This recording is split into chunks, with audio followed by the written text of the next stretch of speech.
We have no intentions to educate anyone with this podcast. We will try to talk about jiu-jitsu, but we cannot make any promises to stay on topic. Hey guys, welcome to the second episode of Midgets on the mat! On the motherfucking mat! My name is Beverly and I'm Wei Tran. yay! And we are the Midgets on the Mat. Today we're going to talk about what it takes to be a white belt. I mean... No, definitely not about what it takes to be a white belt. Don't listen to us because we have no clue what it takes to be a blue belt. Because, no, seriously, we can look up several different websites on what to do, different white belt tips, and we're not doing most of those things. No. And here we are, blue. And here I mean, there's some things that definitely took us to white belt. We all have deficiencies in our game. And Deficiencies like minerals. Okay, so today we're just gonna look up what does the internet say about being a white belt. So we're gonna go through those things. Midgets on the mat. It's just nice to be in a gi again. How do you feel? What can't we roll? You got No, COVID. Yeah, but your grips. COVID. Your my grips mum are will say that. your grips are looking nice. I wanna strangle you right now. Those wrists are looking nice out there. But you say that on the train. I see that. When someone's reading a book, you're like, those wrists are looking a little naked. Yeah, I like wristlocks. I've been wristlocking white belt since I was a white belt, but I never really put them on except for a few times. Really? No. Only to us. No, well, there's. Oh, you white mean in belts. public? No, Oh. not in public. I'm not going around wristlocking people in public. I'm not shaking someone's hand and saying, "Oh, that's." Oh, that's a good grip we got there. I don't know what urges that serial killers have. I don't have those urges when I see someone's wrist. I might. Speaking of serial killers, okay, this is off subject already, but I was thinking about being a serial killer or a murderer. You serial killers out there, tell me what you think. Oh, and I was thinking about chopping people up. When I cut chicken into chicken skin, it's quite hard to cut into those skin and bones. So imagine for like a murderer to chop someone up. You have to get a butcher's knife, and imagine like your knife isn't sharp. You have to be like. Well, that depends if your serial killer thing is chopping people. Yeah, but I'm just saying. That's what I'm saying. What if you're a strangler? Your preference might be strangling. Yeah, where do you look? Like, Awkward eye contact. Yeah. Well, you might be strangling from behind like that. How do you know they're dead? Oh yeah, they'll go limp. They'll go. Well, What if like it was a BJJ guy murdering, and they were like, "Oh, I feel bad. Let me lay them down, put their legs up, for the blood to come back to their brain." They were like, "Oh, I'm sorry, I sorry, killed that was instinct. I'm sorry, it was a mistake. I shouldn't have killed you. I looked back at my my past and I realized a realization. I shouldn't have killed you. I'm so sorry. This is them holding the legs up. I'm so sorry, dude. I'm so sorry. So we don't wanna use it on you guys. Don't come up to us. Because we will break with laughter.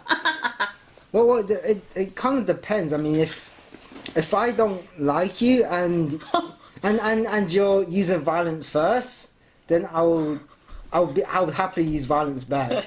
but I'm not gonna do it to everyone I don't like. Because if I do it to everyone I don't like, then you have no friends. That's a lot of they're already enemies, so they're not friends. Oh no! So that's a lot of assault charges on me, and I don't want that to happen because I don't want to get.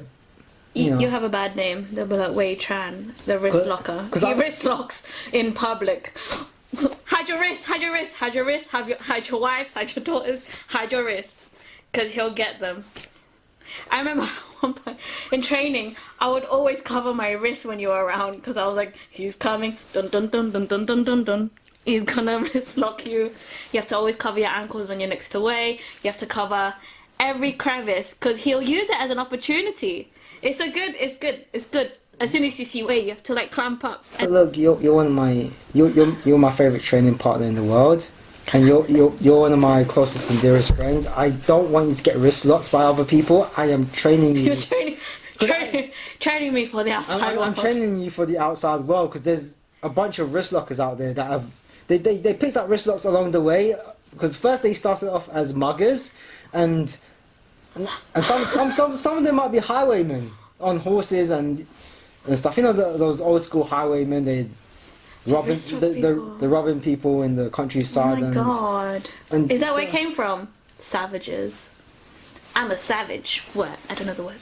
I don't know the dance. Anyway, let's go back to topic. We went how many minutes? 9 minutes. 9 minutes off topic. All right, so we're gonna go through the internet.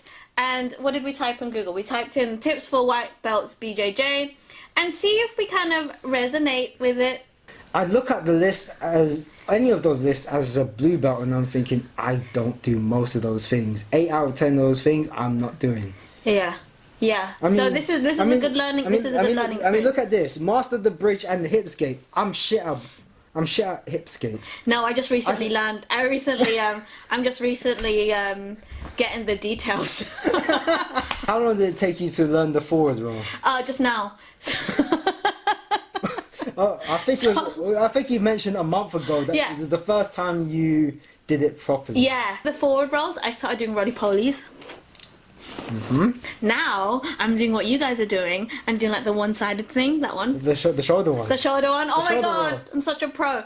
But I'm still not doing it like you guys, because you guys do it from like standing. The height, that's scary. The height. You guys are so good, so brave. Really. So brave from really going short. from standing to forward roll. That's a big step. That's like a roller coaster in itself. So for me it's a big step from doing it from the knees. I feel like that's all I need. So purple belt, I get you forward roll standing up. So what Beverly's trying to say, that she'll eventually master one of the most basic movements in Brazilian Jiu-Jitsu by the time she's purple belt. Put my hand up. Go ahead. Can I just say, this is why I love this sport. Because you don't need everything now. It doesn't matter if you can't do the basics now, you'll get it later. It's fine. Don't worry about it. I got your back. You know, I think you were in the same class as I was when our coach, we were going through the warm-ups, and he was so disgusted by how bad our inverted rolls were that he got us to do it for half the lesson, probably 2/3 of the lesson. Midgets on the mat. Number one is be a good drilling partner. So essentially allow your partner to learn mechanics and timing of the technique. Help them, give them your feedback.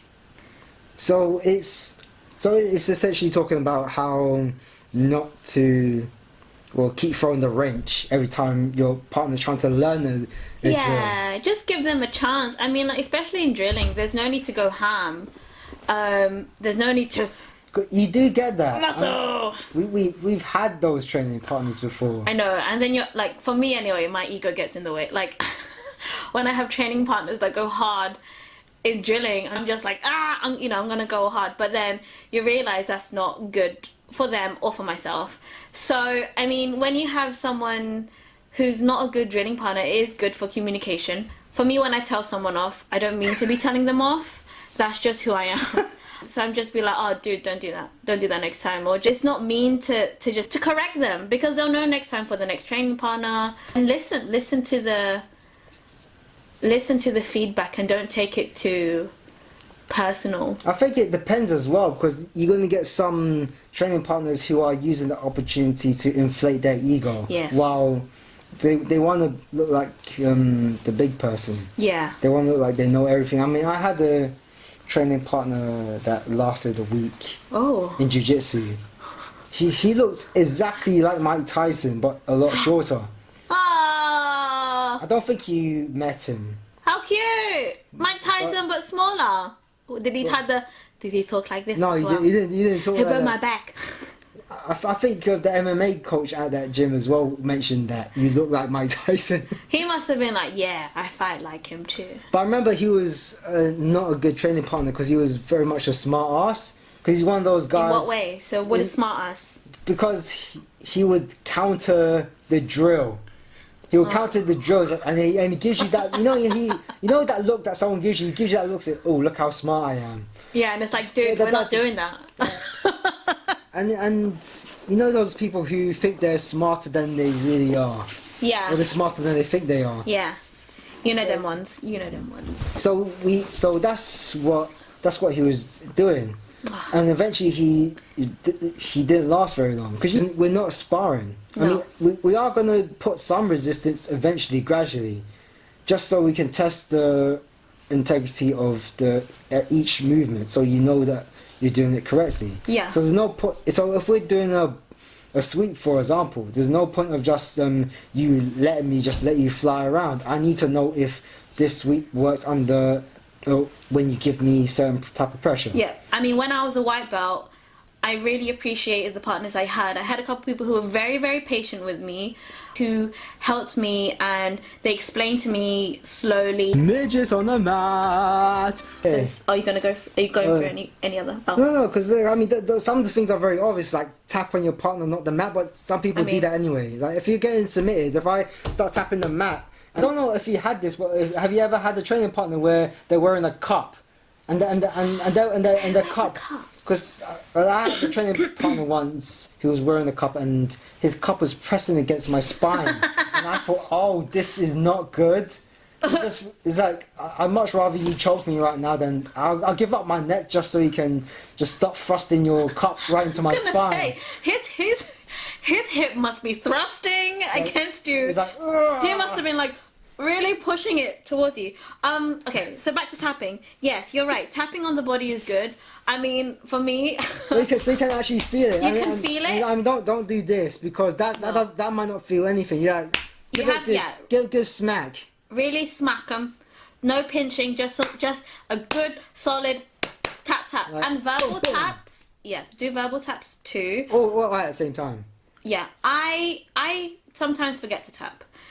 In a way, just because like I get too excited, or like I'm just like I need to get that verbiage in my head. Like it's a verbal tap because sometimes I go, oh no, or ah. I need to say tap, so I need to relate a choke. No, not because you can't say tap, but like a footlock. It's more like footlocks. I forget to say tap because it's just like I'm just looking at them. I'm just like no. Oh no! Yeah. Midgets on the mat. Don't wait until it hurts. Yeah, so that relates to tapping. In training, obviously you want to feel how it hurts. Like, you know when someone's doing a choke on you, you want to feel where the pressure is. When someone's doing an armbar, you want to feel how is this supposed to work. But don't wait. Well, I had training partners specifically when they were new white belts. Not training partners, but most sparring partners. And they're white belts, and they are fighting out of an armbar with it's already straight. Yeah. And it's one of those things where for someone who's a bit more experienced, I had to let go. It's one of those things where you also have to look out for your training partners if they don't know that they're going to be hurt. Because sometimes they don't know where the breaking point actually is because they've never experienced an armbar. And they might be someone who's big and strong, and they think, I can't lose to this small person. And it happens a lot when your training partner's a lot bigger than you. Yes, like just tap because it's not worth it. Like if you don't tap, you look stupid. Midgets on the mat. Okay, next. There's no magic pill. If you're already thinking, what is the quickest way to get to this level? Then everyone has their own process. Everyone progresses in a very different speed depending on what it is, because sometimes there might be a light bulb moment. Just enjoying the journey, enjoying every class and being present with the class. You'll gain more information because you're gaining the experience by watching, you're gaining the experience by sparring, by drilling, by meeting these new people, by being in the gym, and that will progress you because you want to come more. Midgets on the mat. So don't let your emotions take over, especially when you're in a bad position. Yeah, don't let your emotions get the better of you. And that's what I love. Like, jiu-jitsu brings out emotions that wouldn't normally come out in the outside world. My ego would come out, my anger would come out, or I would save my anger from the day and bring it out, which is bad. You shouldn't use that as the main source for you to go training. But that part kind of calms down the more you train because you know how to handle your emotions, you know how to kind of channel it in a different direction, channel it through your training instead of at someone. You know what I mean? Well, I think that's a very important point as well, because you are pressured in jiu-jitsu. You're pressured, so now you're acting in the most base way. So now everything is coming out that normally you would be able to put under control. So when people say leave your ego out the door, you can't leave your ego out the door. Your ego is a part of you, and it's your job to control that or keep it under control. Or sometimes you might need that ego to save you, but you can't let it take over. So it's more about managing the ego, but it's also about managing your other emotions as well. And that's why accidents happen, when you don't know how to control that part of you, because you can see it when you're sparring with someone. You can see it in their eyes, or you can tell by their breathing the way something switched, and then they want to hurt you. Like they want to go like they're quite, you're like, oh my god, calm down. No, that person in the gi is not going to hurt you, because they've been in that position where they've learned to calm down. But as newbies, you need to relax. If you've never been in that position where you have to confront all of those different emotions at once, I think maybe you can't even recognize that you're doing this. Yeah. And it needs to be pointed out to you. Yeah. So that is a struggle, because sometimes their ego might be flaring up and they don't even recognize it themselves. So yeah, it might be for someone who's training with them to tell them. Yeah, it's good. It's good if your training partner tells you, but it's also good, for self-awareness. Just be like, oh, I didn't like that part of me. I need to just you just learn about yourself, especially in jiu-jitsu. I learned a lot about myself. I keep saying I love jiu-jitsu because it's not just a sport. You have elements of it which you take onto your outside life, like in regards to posture. It's not just posturing, having your base, having your balance in guard or on the mats. Like when you go outside, I always use posture when I'm angry, or I can feel something flaring up inside me, or I can feel my ego trying to come up. I always think of posture. I'm just like, okay, let me just calm down, get my base, get my balance, get my alignment, and then you just kind of use that into life. Like it's interchangeable. So it's not just a literal sense. Yeah, it's not just like posture, but it's more like posture. How do you want to handle yourself in those situations when your emotions get the better of you? How are you going to handle that? I love this sport. Oh god, I can't wait to get back on the mats, man. Midgets on the mat. Compare yourself to yourself, not others, and I think that's something that happens throughout your jiu-jitsu. It doesn't matter. It actually is not a white belt thing, to be honest with you. I think it's something that happens throughout every single aspect of your life, where you're constantly comparing yourself to others. It doesn't matter what it is. You might be on social media and think that's not the life I'm living, but you don't have the perspective to actually recognize that they're not living that life either. Yeah, I'd compare myself to my training partners, but then you realize everyone's in their own journey, everyone's in their own mind, everyone's living their life. Whatever they do put in social media is manufactured.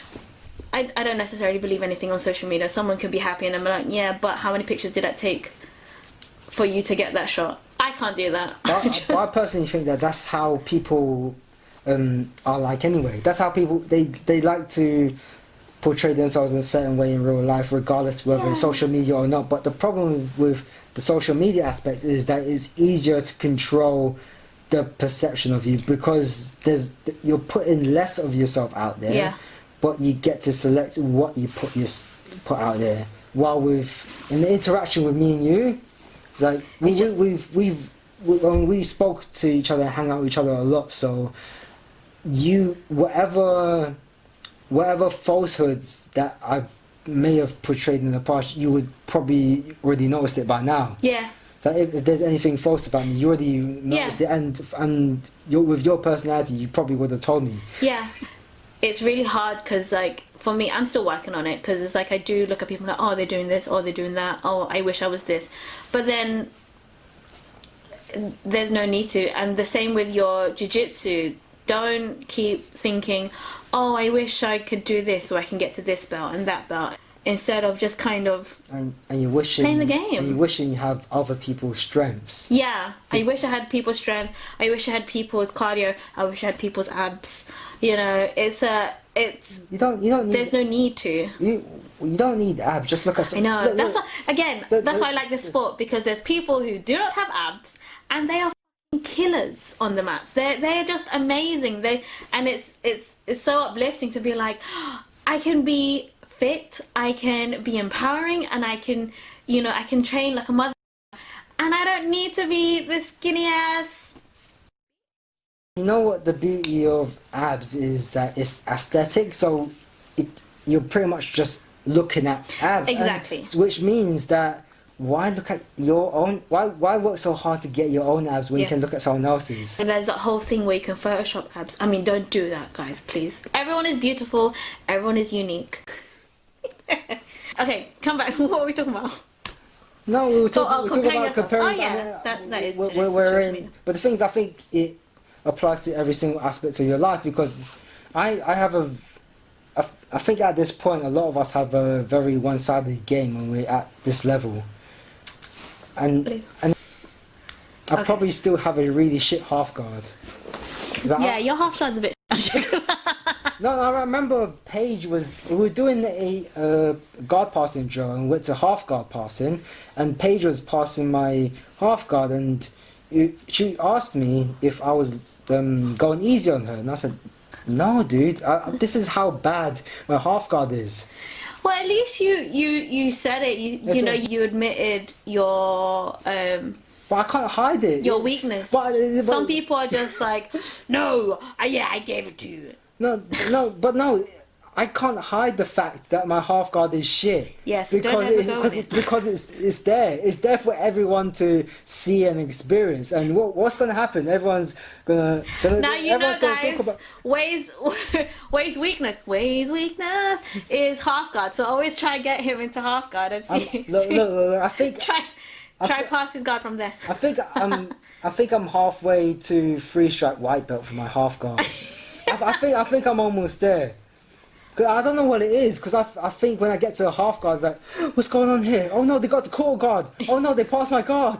What's going on? And I don't know how to keep that. I don't know how to keep it. Knee shield. Yeah, but then they get rid of the knee shield. I'm like, what You're next? Like, no, they got my legs. My brain just freezes, because it seems like half guard is very deep. You know, there's half guard, there's deep half guard. There's so many different things in the half guard, and my mind just goes blank. Yeah. And I think, what the fuck? Am I ever gonna get this? But like when you're down with half guard, you're good with your submissions. You know, like there's a balance there. And someone gets me in bottom half, and I'm screwed. And you're like, where do I go? Midgets on the mat. Yeah, think about learning, not the result. So that's pretty much more or less the same, isn't it? I don't think there's anything wrong with having a goal in mind, because it's fine. Because my goal is, again, bringing back something my half guard. My goal is to get a decent half guard. I'm trying to level up my half guard to blue belt level. Yeah. Eventually, I don't know when that's going to be, but that's my goal. But there's also little things I have to do, like understanding the most fundamental aspects of a half guard. You're understanding the process. It's not just like, oh man, I don't have a good half guard. Well, then you bring it back to basics. And you have to put yourself in those bad situations, because I recognise that my bottom half guard is really, really, really bad. So I have to put myself in that position. So it doesn't matter what level I'm going up against, whether it's someone better than me, someone same level or lower than me. I have to put myself in that position. If my guard gets passed, and my guard gets passed, I have to figure out a way for that half guard to work. So it doesn't really matter how many times I get smashed. I mean, at the end of the day, I'm getting smashed inside a very safe environment with training partners I mostly trust. I mean, there's going to be some training partners that roam around. Names? No, there's going to be some training partners that are absolutely unhelpful, and they're always going to be unhelpful, even if you tell them what's up. But I'm in the safe environment where I can try out different things, new things. If I get smashed, if I fail, then I fail. I can't imagine what it's like to be a perfectionist. I know. Because when you're a perfectionist, you're trying to not fail. Yeah. In every single moment of your life, you're trying to avoid failure. Yeah. But I'm this is gonna reveal a lot about me. Go on. No, because I've failed at so many things in various different aspects of my life. I'm so used to failure, but every single time I find out, how can I fail not as badly as before? Yes. So I'm failing less and less and less, and I'm learning how to not fail as badly as the last time. A lot of the things that I've gone through in my life, the failures aren't so fatal that I can't come back from. There might be some failures where I'm thinking, oh fuck, I can't do anything, but I have to. I got shit to do. I have to go on. I mean, I got that because I expect that I'm gonna fail in my life at some point. It's just I have to recognize that I'm not gonna fail like that again. Yeah, exactly. Just learning from your mistakes, and failure will happen. I mean, I've lost so many comps that it's gone to the point where I don't care, because it's like I'm enjoying that process of getting onto the mats and just performing and doing as well as I can, and when I get back to class you can just kind of learn from those mistakes. I heard from some of our classmates. I mean, I when I say heard, I eavesdrop. Yeah. It's because we're little, they can't see us, so we're just like, what did you say? What did you say? Yeah, exactly. I would hear some of them say, I'm afraid of competing because I'm gonna look bad. So, but I mean, at the end of the day, when you look stupid, you're only gonna look stupid for a very, very tiny moment in your life. Because what you're gonna gain from that, from looking stupid, when you're gonna gain from that failure is a lot more valuable than looking stupid for about 5 seconds. And yes, Beverly. Yeah. So I'm just saying, in regards to like looking stupid, the only time you're gonna look stupid if you yourself. But you know what's funny? I don't know the face or the name of the people who shat themselves. I don't. Yeah, so we don't even know that. So fuck it, yourself. It doesn't matter. No one's gonna remember you. I mean, I've seen a couple of videos, and one video where one woman shat herself, and she was wearing a white gi, and it was a judo competition, I think. That's why I don't wear white gi. And so you can see a brown patch on her trousers. Oh, shame. But I don't remember her face. I don't know her name. I don't even remember what country she's from. I mean, that's good then. That cancels out my point. You shit to your heart's content, because no one's gonna know. So yes, overall, you're not gonna be embarrassed. You'll be embarrassed, because I'll be embarrassed. Or you just own up to it. Or you just be like, yeah, I shit myself. So what? Let's move on.